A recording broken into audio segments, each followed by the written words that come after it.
time for some international. 6 days of Iran-Israel-US war and nobody knows why they started it. Trump is like that one friend who starts a fight in pub and then realizes, oh teri, banduk te ghar vich hi reh gayi. America is literally running out of weapons. Yes. Can you imagine? It's like an Indian wedding running out of paneer. Everything just stops and chaos begins.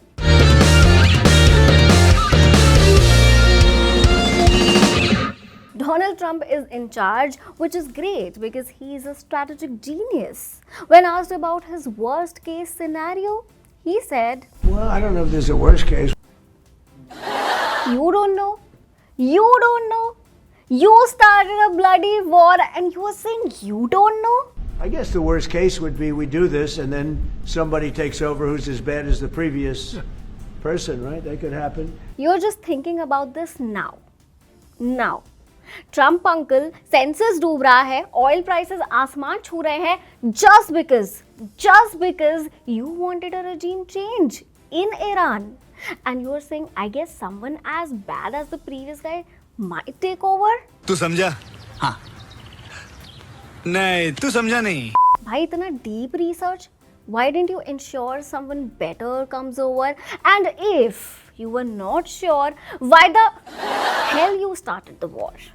I think I spent more time researching a 1,000 rupees bag on Amazon than the president spent on a regime change of a nation. He's basically saying, Naya Ayatollah purane jaisa nikal jaye. Trump sir, that's not a strategy. That's just Monday morning realization. And I'm worried for Americans now. Because clearly he has no plans. At least someone is clear. Yeah, that's Caroline Leavitt, press secretary. She said, simply put, they refuse to say yes to peace. Let me complete her statement. So we decided to keep Board of Peace, rest in peace. But the best part is the deep bench of candidates. US के पास पूरी list तैयार थी कि Iran पर कब्जा करके किसे कुर्सी पर बिठाना है. Just a small problem. US ने उन सबको मार दिया. Sorry for being insensitive, but that's true. Group 1 is dead, Group 2 is also dead. Third group, we are sorry. This is the worst HR management in history. It's like a company firing the entire staff before the interview even starts. US killed the candidates who were willing to accept a lower salary for long-term growth. अब वहाँ अयतुल्ला कोई नहीं बनना चाहता. Israel's defense minister saying anyone Iran appoints will be an unequivocal target for elimination. Translation: नौकरी join करते ही termination letter साथ में मिलेगा. अब ये लोग अयतुल्ला के बेटे को बोल रहे हैं, आप हो हमारे अगले लीडर, and he's like, मेरे को इस बार रिस्क लेने का ही नहीं है. But wait, I heard the best idea today. If there is no candidate left in the Iran, make Donald Trump the supreme leader of Iran. सुना है टाइटल बहुत पसंद आएगा उन्हें. अपग्रेड है बॉस. प्रेसिडेंट तो कोई भी बन जाता है, but supreme leader? That's like becoming the Sheldon Cooper of geopolitics. Benefits देखो, total immunity, जर्नलिस्ट को जेल में डाल सकते हैं, and those flowy robes, I mean amazing. Democrats भी खुश, पीछा छूटा. Republicans खुश, 2028 का रास्ता साफ, and Lee Greenwood gets a new song. I'm proud to be an Iranian. But guys, उधर US में सबका अपना अलग ही चल रहा है. We have Defense Secretary Pete Hegseth, who sounds like a 90s Bollywood villain. America is winning, decisively, devastatingly, and without mercy. Secretary of Defense तो बने हुए हैं Mogambo का सस्ता version. Basically, on one side, you have Hegseth yelling, "Mercy is for the weak," and on the other side, Senator Mark Van Millen is like, "This isn't a war. We haven't declared the war." This is like your girlfriend saying, "मैं गुस्सा नहीं हूँ," and her face says it all. Guys, it's not a war. It's just a spicy conversation with explosives. But seriously, while they play stupid leader young Sheldon, our rupee has hit 91.62. Stock market is bleeding redder than holy pool. Trump says prices will drop lower than before once it ends. Sir, we heard that since the 90s. Ending the war with a misspoke won't fix our bank balance. हमारा नक्को बनाओ. You're 6 days in, weapons are out, Candidates are dead and the world is being run by people who can't decide if they are in a war or a group project with fire. Only God can save the world now. ठीक है guys, ठीक है, इतना stress नहीं लेना है. Let's check on neighbors, how they are doing. अब मामला पड़ोस में भी काफ़ी टाइट है, मोस्टली जगहों पर टाइट है. इन द मीन वाइल आज 5 मार्च है, पड़ोसी मुल्क नेपाल में इलेक्शन है. And let me tell you, this isn't just an election, it's a generation gap on steroids. एक तरफ है हमारे पुराने चावल, Nepali Congress and the communists who have been playing musical chairs with the PM seat for decades. 17 साल में 14 prime ministers. भाई इतने तो मेरे नेटफ्लिक्स के पासवर्ड भी नहीं बदलते हैं जितने वहाँ पे पीएम बदल गए हैं. और दूसरी तरफ है जेनजी का फेवरेट बालेन शाह. 35 साल का लड़का है and he is giving heart attacks to leaders double his age. But the most international thing about this election, digital campaigning का लेवल ही अलग है. नेपाल में कैंडिडेट्स रैली नहीं कर रहे थे, स्मार्टफोन्स पर वायरल हो रहे थे. And hold your breath, Indian Prime Minister Narendra Modi and Bollywood legend Amitabh Bachchan are seeking votes for Balen Shah. Modi ji video पर बोल रहे हैं, मित्रों बालेन को विजय बनाइए. एंड बच्चन साहब इज लाइक, देवी और सज्जनों लॉक कर दिया जाए. मैं नरेंद्र मोदी, मेरे प्रिय पड़ोसी देश नेपाल के सभी भाइयों और बहनों को हार्दिक शुभकामनाएं देता हूं. मैं बालेन शाह जी को आगामी चुनाव के लिए शुभकामनाएं देता हूं. Hello Nepal, I'm Amitabh Bachchan. I've always admired your beautiful country, rich culture and wonderful people. I'm visiting Nepal soon for my business work and wish my friend Balan Shah all the best in the upcoming election. Thank you. पर twist ये है कि दोनों को नहीं पता कि वो ये कब कर चुके हैं.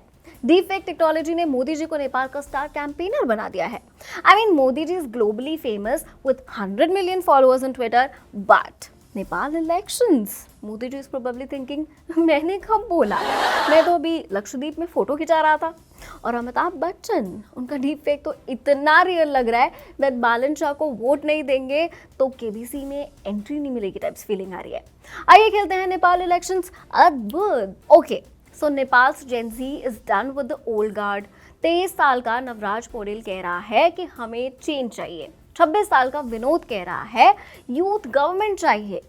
डोंट गूगल यार, imaginary names are control. Established leaders like Prachand and Oli are currently looking at TikTok like it's nuclear launch code. उन्हें समझ ही नहीं आ रहा है कि हो क्या रहा है. उनकी रैलीज में भीड़ कम थी और बालेन शाह के सोशल मीडिया पर फॉलोअर्स बढ़ रहे थे. Established leaders are like, हमने सिविल वॉर लड़ी है. Gen Zs are like, ठीक है अंकल, अब ये बताओ कि वाईफाई कब तेज होगा. Although money exchange continues like a tradition, you know what I mean. And what about India? पहले नेपाल इलेक्शंस में इंडिया चाइना का बड़ा कलेश होता था. This time everyone is being संस्कारी. बालेन शाह जो पहले इंडिया को क्रिटिसाइज करते थे अब एकदम चुप हैं. उन्हें पता है तेराई रीजन के वोट्स चाहिए तो इंडिया से पंगा नहीं ले सकते. China is also observing quietly. It's like a family dinner where 2 neighbors are watching to see which kid gets the remote. Surveys कह रहे हैं कि Balen Shah party might win 80 to 90 seats, but majority के लिए चाहिए 138 सीट्स. तो क्या होगा?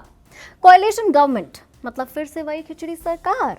Balen Shah will have to sit with the same Jurassic leaders he was roasting on TikTok. Imagine the first cabinet meeting. Balen, let's automate the system using blockchain. Traditional leader. बेटा पहले ये बताओ कि ये mute से कैसे हटेगा ये जूम पे? Whatever happens, Nepal has shown us one thing. Gen Z is no longer just commenting, they are contesting.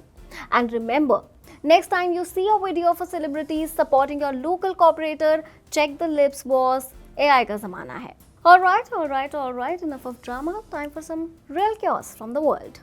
As the Islamic Republic faces the most unstoppable period in its 48-year history, Mujtaba Khamenei, the second son of the assassinated Ali Khamenei, is widely expected to become the next supreme leader. Appointing such a hardline figure would signal that the regime intends to maintain its current trajectory rather than seek reform during this crisis. The war continued to paralyze shipping through the Strait of Hormuz on Thursday, choking off vital Middle East oil and gas flows, with oil pricing rising on Thursday. At least 200 vessels remain anchored off the coast, according to Reuters estimates. A US submarine sank an Iranian warship off Sri Lanka on Wednesday, killing at least 80 people. US Defense Secretary Hegseth said that yesterday's attack on an Iranian ship in the Indian Ocean marked the first sinking of an enemy ship by a torpedo since World War II. However, BBC claims that a comment made by Defense Secretary Pete Hegseth during today's briefing was incorrect. Prime Minister Mark Carney didn't rule out the possibility of Canada joining the US assault on Iran, saying in a news conference that the nation will stand by their allies when it makes sense, reported CBC News. Nepal votes in first general election since Gen Z protest overturned government. The vote of parliament's 275 seats pits old guard parties against challengers advocating for angry, delusioned young voters hungry for change, reported BBC. That was my time, guys. How did you like the show? Comment down if you liked the video. Hit the bell icon. We'll meet you Monday to Friday, same time with International Spices Ads International. Keep watching Zingabad.